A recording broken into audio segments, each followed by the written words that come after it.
न प्राणी बुद्धिव्या असंभवात, यह कोई मनुष्य की बुद्धि से कल्पित भी नहीं।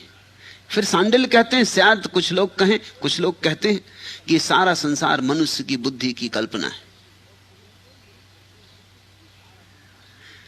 सांडिल्य कहते हैं यह बात सच नहीं हो सकती।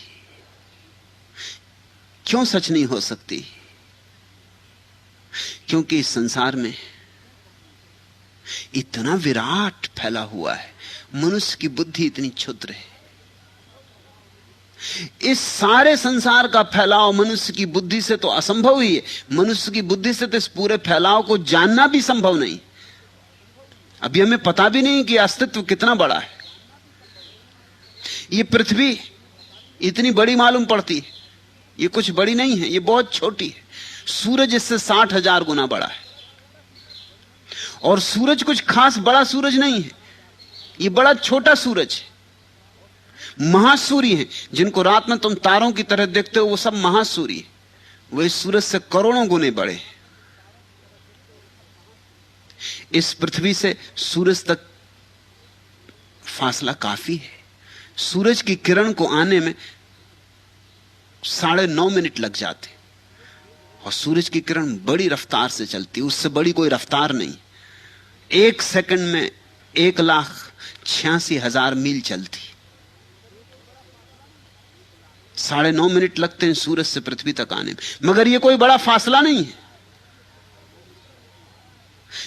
क्योंकि सबसे करीब का जो तारा है उससे किरण आने में हमको 4 साल लग जाते, और सबसे दूर का जो तारा है उससे हमारे तक किरण आने में 80 करोड़ वर्ष लग जाते। और उसके पार भी तारे हैं जिनका हमें कुछ पता नहीं, क्योंकि उनकी किरण आई ही नहीं, कभी आएगी भी इसका भी कुछ पक्का नहीं। और भी आगे तारे होंगे जिनकी किरण कभी भी नहीं आएगी, उनका हमें पता ही नहीं चलेगा। हमें पता ही तब चलता है जब कोई किरण आ जाती, नहीं तो हमें पता नहीं चलता। इतना विस्तीर्ण लोक है ये, अभी तारों की पूरी गिनती भी नहीं हो सकी। रोज गिनती होती जाती है, रोज तारे बढ़ते जाते, और अब तो वैज्ञानिक कहने लगे गिनती कभी पूरी नहीं हो पाएगी। अनगिन तारे, एक एक तारा एक एक सूरज है। एक एक सूरज के पास बहुत सी पृथ्वियां हैं, चांद है, ग्रह उपग्रह हैं। यह हमारी पृथ्वी तो एक छोटा मोटा तिनका है, एक छोटा सा कण जिसका कहीं कोई पता नहीं।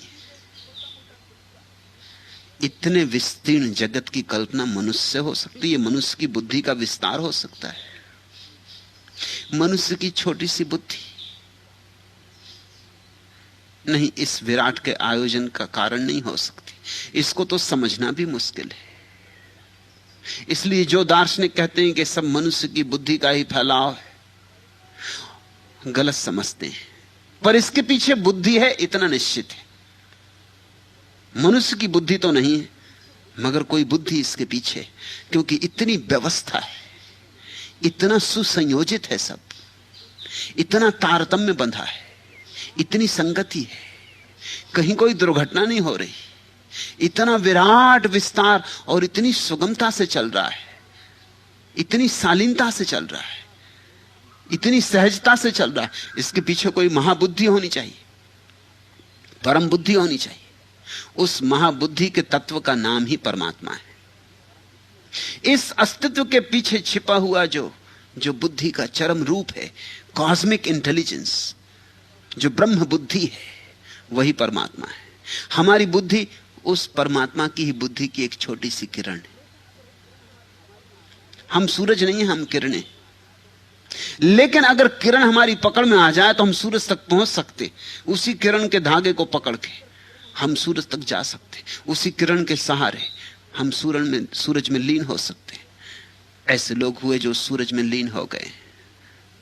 राम है, कृष्ण है, क्राइस्ट है, मोहम्मद है, जरथुस्त्र है, लाओसू है।